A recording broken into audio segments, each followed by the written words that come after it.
और उसके बाद वो कूद गया, पर वो मरा नहीं, एक खरोच तक नहीं है। मैंने सत्य बताया, व्यासपीठ के माध्यम से मैंने सत्य बोला। क्या आप सत्य को समझ सके? अब आप बताइए, 20 तल्ले ऊपर से 20 तल्ले ऊपर खिड़की साफ कर रहा था और वो कूदा। मैंने यही वर्ड बोला, लेकिन उसे खरोच तक नहीं। तो आप कहेंगे कि ऐसा तो हो ही नहीं सकता, भले मरे नहीं, पर खर्च तो वही गई। तो कहने का तात्पर्य है कि मैंने सत्य बोला, वही सत्य जो सत्य युधिष्ठिर ने अपने गुरु से बोला कि अश्वत्थामा मारा गया। लेकिन जिस वक्त उन्होंने बोला हाथी, उस वक्त संग का नाथ भगवान श्री कृष्ण कर देते हैं, हाथी शब्द दब जाता है, अश्वत्थामा सुनाई। उसी प्रकार से ये भी सत्य है कि वो 20 तल्ले के ऊपर खिड़की साफ कर रहा था और कूदा, उसे खरोच नहीं आई। लेकिन कैसे कूदा? बाहर बांस और बल्ली पर लगा के बाहर से वो खिड़की साफ कर रहा था और अंदर को कूदा। तो सत्यता तब तक पूरी तरीके से सत्य नहीं होती जब तक उसे परिभाषित न किया जाए। आज की परिभाषा हो चुकी है। लोग, आप लोग कहीं गए होंगे, देखे होंगे, कुछ ऐसे ऐसे हिलते डुलते हैं। लोग कहते हैं देवी आ गई, काली आई है। हर गली मोहल्ले 5 किलोमीटर की दूरी पर दुर्गा आती है, लेकिन केवल हिलने डुलने से नहीं। और कहते हैं काली जी समा गई, दुर्गा जी समा गई।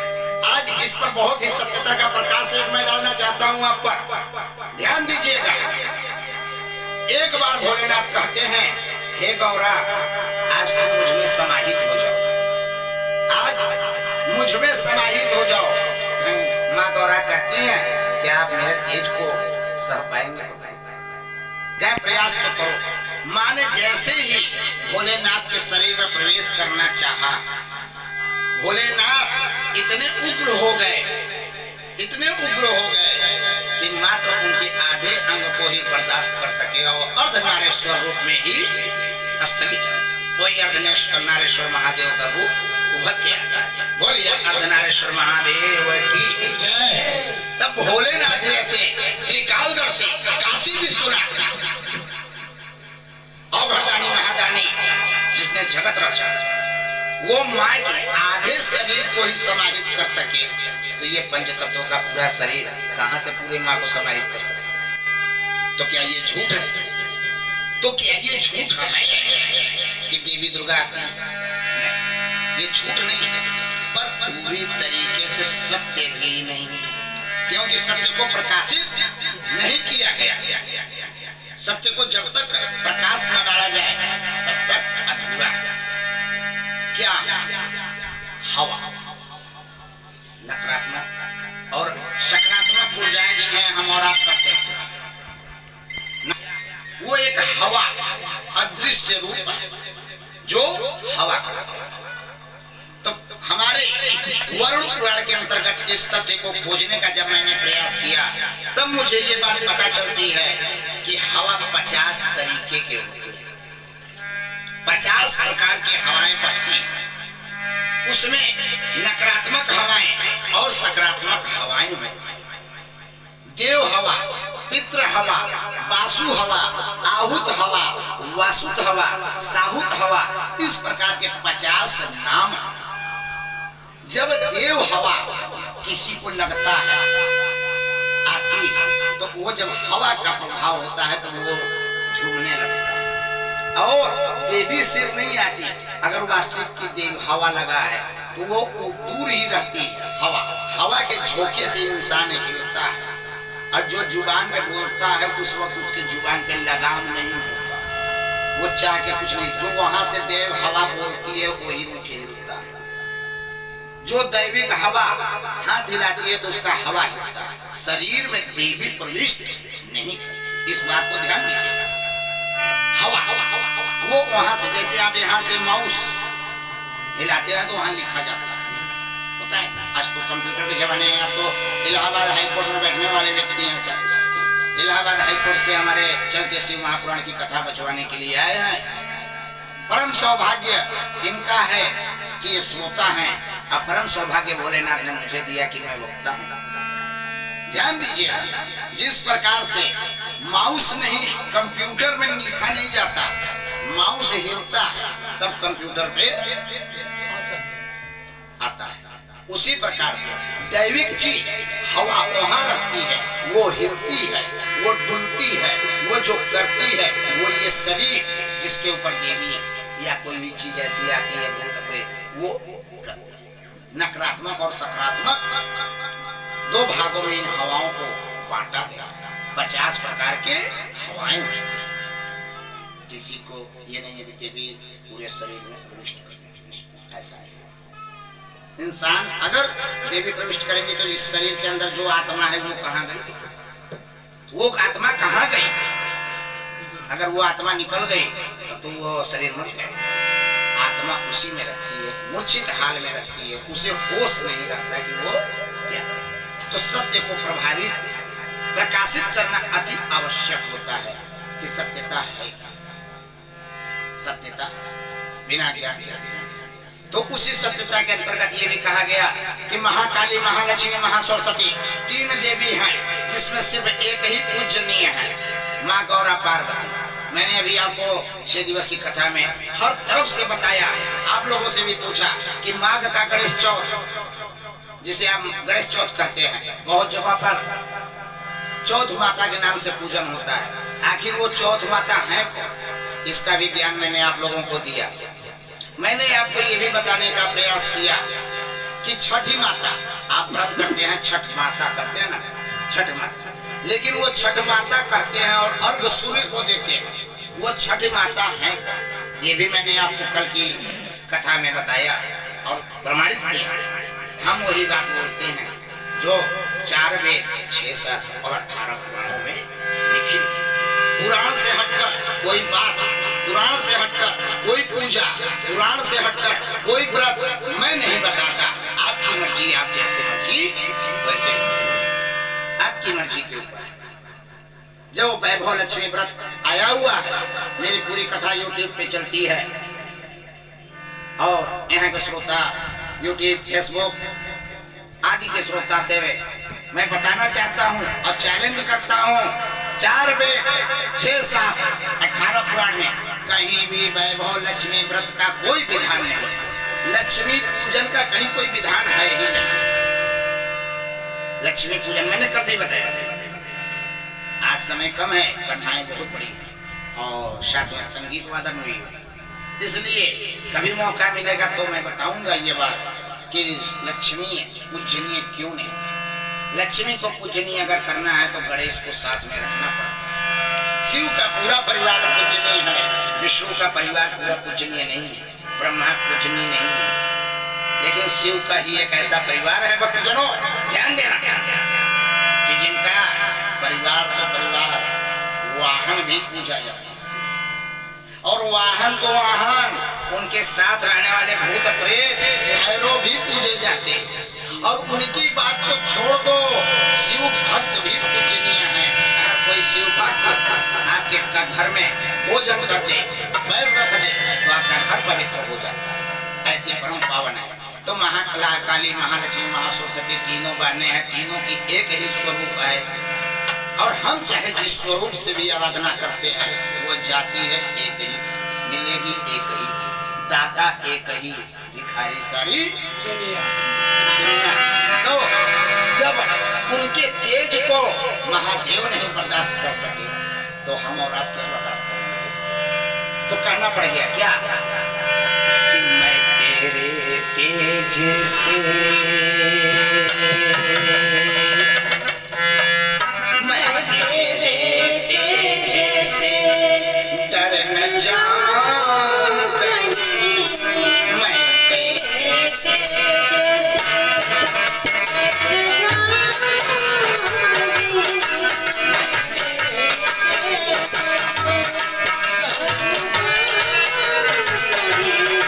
माँ तुझे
अलौकिक 7 दिवस की कथा हम और आप सुमिरन कर रहे हैं। उस बहुत से आख्यान आते हैं, बहुत जब कहा गया 24,000 श्लोकों का साथ क्या हम 7 जन्म में भी इसे 5 नहीं, 7 जन्म क्या हम अगर 7 जन्म भी प्रयास करें तो इसे 5 पाने में हम असमर्थ हैं। हम समर्थ नहीं हो पाए कि हम समर्थ हो पाए। आप लोगों से शायद आप भी उस दिन थे, हमारे मोहन जी, मैंने पूछा था एक सवाल, शायद उस टाइम आप थे या नहीं, ध्यान तो नहीं आ रहा, जो मैंने पूछा कि नंद बाबा यशोदा उसको साथ थे उस दिन थे ना। आज मैं पुनः वही बात पूछता हूँ, उसका उत्तर भी देती हूँ। देखिए संजोग ऐसा है कि उस दिन जो उपस्थित थे लोग, वो लोग आज भी उपस्थित हैं। नंद बाबा कौन है? नंद किसे कहा जाता था? यशोदा के पति नंद है कि? जब सबसे पहले ये जानने का आज हम प्रयास करते हैं। आपका एक भ्रम, बहुत से भ्रम आपको 7 दिवस की कथा में मिटाया हूँ, आज भी एक भ्रम मिटाने का प्रयास करता हूँ।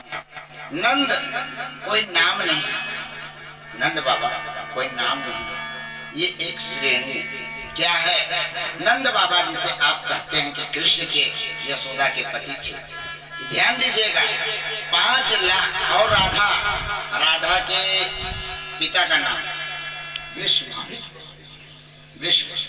वृषभान भी उनका नाम नहीं था, वो वृषभान भी एक उपाधि। ध्यान दीजिएगा, जिस व्यक्ति के पास 5 लाख से लेके 10 लाख, 5 लाख कम से कम 5 लाख और 5 लाख से ऊपर 10 लाख तक, 5 लाख से लेके 10 लाख गाय रहा करता था, उसे नंद कहा करते थे। क्या कहते थे? नंद। तो भगवान यशोदा के पति के पास 5 लाख से 10 लाख के अंदर में गाय था, तो उसे क्या कहा गया? नंद। जैसे अगर एक गांव का कोई प्रधान बनता है तो उसे क्या कहा जाता है? गांव का प्रधान। वार्ड का है तो सदस्य, आधे वार्ड का है तो बीटीसी, नगर का है तो चेयरमैन। उसी प्रकार से उस वक्त की उपाधि हुआ करती थी। 5 लाख से लेकर 10 लाख गाय जिनके पास रहते थे उन्हें नंद कहा जाता था। 1 लाख से और 5 लाख तक जिसके पास गाय हुआ करता था उसे उपनंद कहा जाता था। क्या कहा जाता था? उपनंद। और 1 गाय से लेकर के 10,000 गाय जिनके पास रहा करते थे उन्हें ग्वाल कहा जाता था। क्या कहा जाता था? आप सुने ना, ग्वाल। तो 1 गाय है, 1 गाय से 10,000 गाय तक जिनके पास रहता था उनको ग्वाल कहा जाता था। और 1 लाख से 5 लाख गाय जिनके पास होती थी उन्हें उपनंद कहा जाता था। और 5 लाख से लेके 10 लाख तक गाय जिनके पास रहा करती थी उन्हें नंद कहा जाता था। और 10 लाख से 20 लाख गाय जिनके पास हो उसे वृषभानु कहा जाता था। उस पद का नाम था वृषभानु। और 50 लाख, ध्यान दीजिएगा भक्तों, 50 लाख गाय हो उसे बल वृषभानु कहा जाता है। बल वृषभानु 50 लाख, ये एक बात है। और जिसे उससे भी 1 गाय से लेकर 500 गाय तक होते थे उन्हें गोप कहा जाता था। ग्वाल भी नहीं कहते थे, उन्हें गोप कहते थे। तब अब बात यहाँ आती है कि 5 लाख से 10 लाख गाय जिनके पास है उन्हें नंद कहा जाएगा। तो नंद बाबा आप लोग कहते थे, नंद बाबा तो उनकी उपाधि थी प्रधान जी। अब पूरा गाँव में प्रधान कहने लगा, वो प्रधान है यो नहीं है। प्रधान खत्म हो गया लेकिन नाम नहीं चल रहा, प्रधान नाम वही चल रहा। जहाँ देखेंगे प्रधान जी, वाह। ऐसे वही बात है कि डॉक्टर एक हो और डॉक्टर अगर शादी कर ले एक अनपढ़ गंवार से तो वो क्या कही जाएगी? डॉक्टराइन। वकील अगर अनपढ़ गंवार से शादी कर ले तो क्या कही जाएगी? वकलाई। पढ़ाई नील बटा सन्नाटा। तो उसी प्रकार से ये भी होता है। तो नंद बाबा का नाम क्या था? तो उनका नाम था द्रोण नंद। द्रोण नाम था। क्या नाम था? यशोदा के पति का नाम द्रोण था और नंद उपाधि थी यशोदा के पति, जिन्होंने भगवान श्री